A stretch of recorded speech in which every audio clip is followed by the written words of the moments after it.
Bonjour, bonjour, bonjour, bonjour, bonjour, bonjour, bonjour, bonjour, bonjour, bonjour.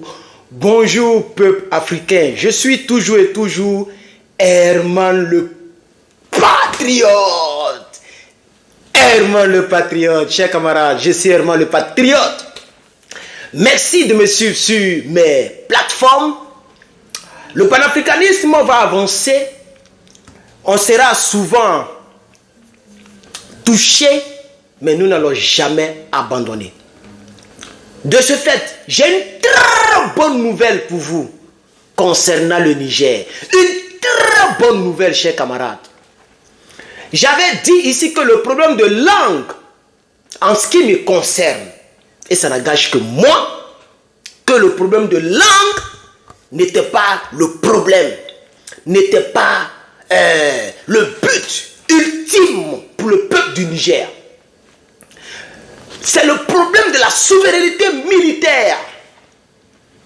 Alors, chers camarades, de manière officielle et solennelle, je vous informe que bientôt, le Niger va commencer à montrer ses propres drones. Le Niger a quelques drones. Je pense très bien que le Mali les épaule un peu. Mais le Niger va commencer à acheter ses propres drones, ses propres avions, ses propres chars, ses propres blindés, chers camarades. Oh, acclamez M. Tiani.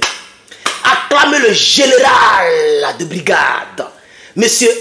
Abdraman Tiani, chers camarades. Chers camarades, peuple d'Afrique, de manière officielle et diplomatique, la Fédération de la Russie a dépêché son ambassadeur pour une diplomatie avec la République du Niger. Alors, Toubabou fait malin. Toubabou dit que je ne donne pas visa, je ne fais pas tant, je ne fais pas tant. Maintenant, la question est de savoir, entre Toubabou, qui fait malin concernant mon pays, le Niger, et le pays de Vlag Vlag ou de Poupou, parce que Vlag Vlag n'est plus en vie, le pays de Poupou, c'est vrai qu'on nous dit qu'il est en vie, mais il se cache. Moi, tant que ce n'est pas officiel, je considère qu'il n'est pas en vie, Vlag Vlag. Donc, le pays de Poupou, chers camarades, quel est le pays qui est le plus riche, le plus armé, le plus puissant dans ce monde? Le pays de Poupou, c'est lui qui donne carburant au monde entier. Le pays de Poupou, c'est ce pays de Poupou là qui est la première puissance en termes de dronistification nucléaire. Parce que maintenant avec YouTube, on ne peut plus dire les mots. On est obligé de créer le mot. Ils ont refusé mon appel. J'ai fait appel pour leur dire que la vidéo, elle n'est pas inappropriée. La chaîne, elle est conçue pour une chaîne politique. Je parle politique. Mais ils ont dit que non, notre décision est prise, elle est inappropriée. On est obligé de faire maintenant des codes, chers camarades. Donc vous voyez, chers camarades, la dronistification nucléaire. Le pays de Poupou est la première puissance. Alors, chers camarades, on va écouter cet élément. Vous allez écouter cet élément de 1 minute 33 secondes. Et après quoi, nous allons avancer. Alors, je vais couper donc le micro. Et on va écouter l'élément. Donc, écoutons l'élément ensemble, chers camarades, s'il vous plaît.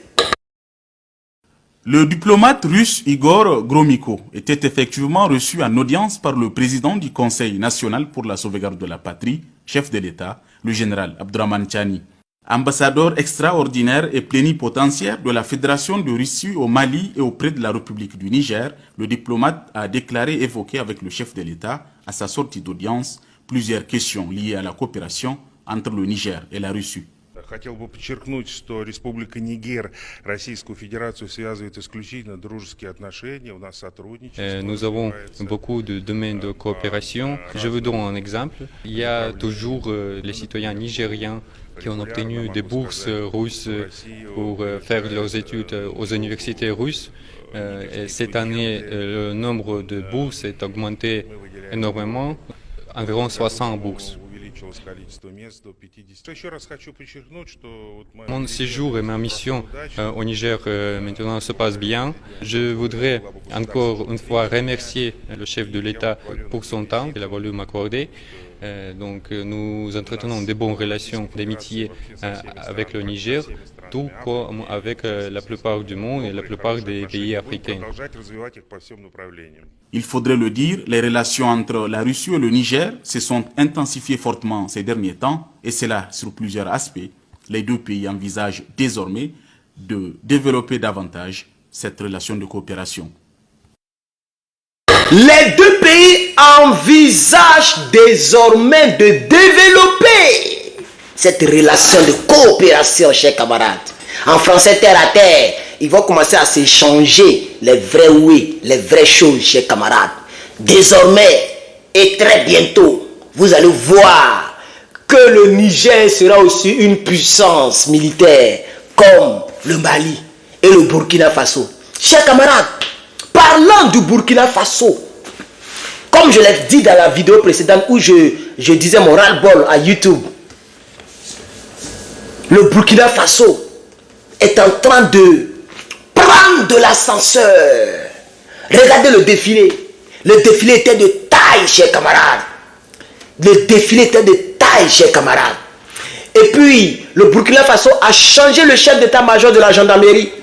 Parce que la gendarmerie du Burkina Faso, comme je l'avais dit depuis le 3 septembre, c'était là que j'ai fait la vidéo. J'ai dit il y a des gens tapis dans l'ombre, dans l'armée du Burkina, qui complotent contre le Kapi-Kapi. Et nous voudrons dire au peuple burkinabé et à leur leader de ne pas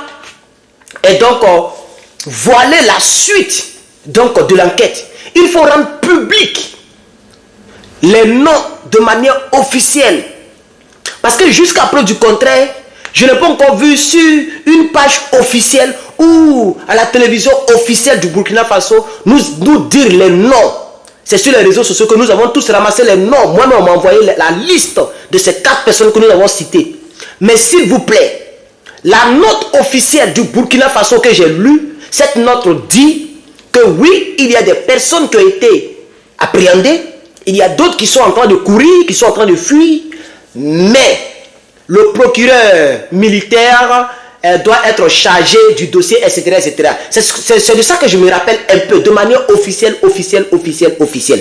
Je voudrais dire vraiment aux autorités du Burkina, rendez public, que ce soit en image et les noms des traites.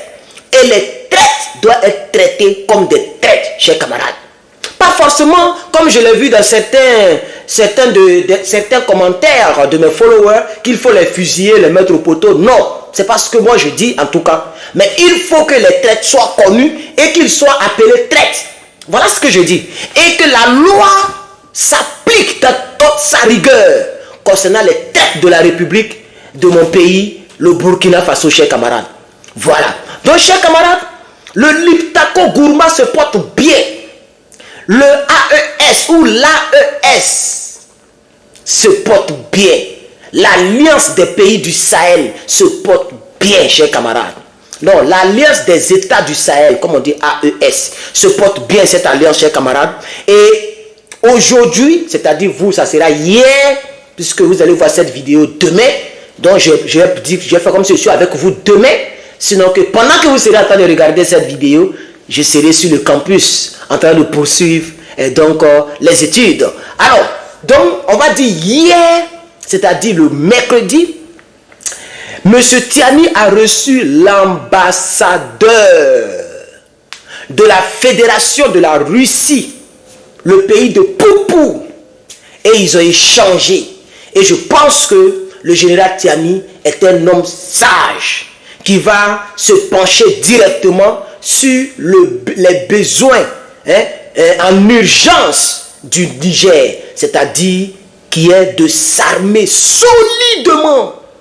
Parce que le Niger aussi est un gros pays et les terreaux sont en train de se pavaner un peu partout.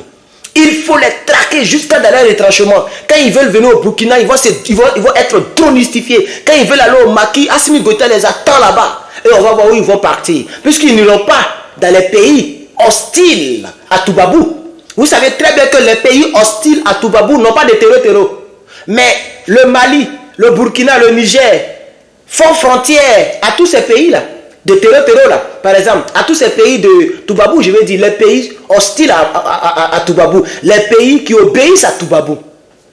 Le Bénin fait frontière au Niger, le Togo, je crois bien, le Togo est quelque part, si je ne me trompe pas, mais laissons le Togo, on va parler du Sénégal, et le Tchad aussi qui est là. Bon, Tchad, il y a les choses bizarres là-bas aussi, je comprends. Et la Côte d'Ivoire. Vous voyez? Mais les terroristes n'arrivent pas dans ces pays-là, surtout Côte d'Ivoire, Sénégal, Bénin. Pourquoi? Parce que ces pays-là sont des pays qui obéissent à Toubabou. Par conséquent, Toubabou ne va pas téléguider ces moustiques là-bas. Vous savez de quoi je parle, on oublie de causer les choses, chers camarades. Donc, nous disons ici, j'ai vu, ils ont fait tout un débat sur la langue. Non, il a bien fait de parler la langue. Voilà, les télévisions du Niger parlent de langue. Mais je ne comprends pas. C'est une perte d'énergie et de temps, chers camarades. C'est une perte d'énergie et de temps. Il ne faut pas aller trop en besogne, s'il vous plaît. Allons-y, one thing at the time. One thing at the time. Donc, une chose à la fois. Ne prenons pas tout puis puis on ne sait plus où on est. L'ambassadeur est parti. Tout le monde s'attend maintenant à ce que l'armée bouge. Et c'est sur ça que vous devez vous focaliser. Et vous devez vous préparer et toujours vous préparer. Parce qu'on ne sait jamais. On ne sait jamais. Tout peut arriver. Et quand ça vient très vite. Donc, je suis content et je sais que le général Tiani aura la sagesse de pouvoir dire à Poupou, aidez-nous. Aidez-nous au moins avec un 50 avions de chasse. Aidez-nous avec 25 hélicoptères d'attaque de pointe. Aidez-nous avec au moins 100 drones. Aidez-nous avec des blindés au moins 150 ou 300 blindés. Pour que au moins le Niger puisse commencer à faire des musculations militaires sur les terreaux. Si c'est ça, si j'étais à la place de M. Tiani, du général de brigade, son excellence, le chef de l'État, Abdourahmane Tiani, si j'étais à sa place, c'est sur ça que j'allais me focaliser. Plus tard, on va voir quelle langue on va choisir pour le pays, on va voir quel combat on doit faire. Chers camarades, le combat il est tellement profond, ne reste pas sur des choses qui peuvent nous rendre comme ridicules. Parce que quelqu'un peut dire, il a bien fait de parler la langue, mais toi-même là tu parles en français actuellement. Pendant que tu dis, il a bien fait, c'est le français que tu parles. Vous voyez? Donc pour l'instant, laissons ce débat, chers camarades, laissons ce débat. Il y a trop de grosses montagnes à enlever devant nous. Le franc CFA est là, chers camarades. Le franc CFA, il est là, il nous attend. Il nous regarde comme ça. Les gens nous tiennent par le franc CFA. C'est eux qui impriment le franc CFA. À Chamalières, il n'y a pas l'usine qui imprime le franc CFA sur le sol africain. On doit s'en débarrasser. Et de surcroît, revenons au Niger, l'armée française n'est pas encore partie. Et tant que l'armée française est là, chers camarades, on n'est pas encore sorti de l'auberge. Parce que tout peut arriver. Nous sommes en politique, allons-y sur l'essentiel et après on peut prendre maintenant les débats un peu de basse-couche, chers camarades. Voici ma proposition en tant que citoyen, en suspension du Niger. Parce que tôt ou tard, je serai citoyen du Niger, citoyen du Mali, je suis presque citoyen du Burkina Faso. J'ai déjà même les chemises qu'on m'a balancé. Je salue encore cette vieille mère sans dire son nom. Que Dieu te bénisse, ma maman. Merci beaucoup à toutes les personnes qui mettent le cœur, qui partagent nos vidéos. Chers camarades, je voudrais vous dire, tenez-vous prêts. Le Niger arrive. Le Niger arrive, militairement je dis, le Niger arrive, car bientôt, vous allez voir les images. Notez cette date et vous allez voir les images. C'était Herman le Patriote, vous savez très bien. À bientôt et que Dieu vous bénisse.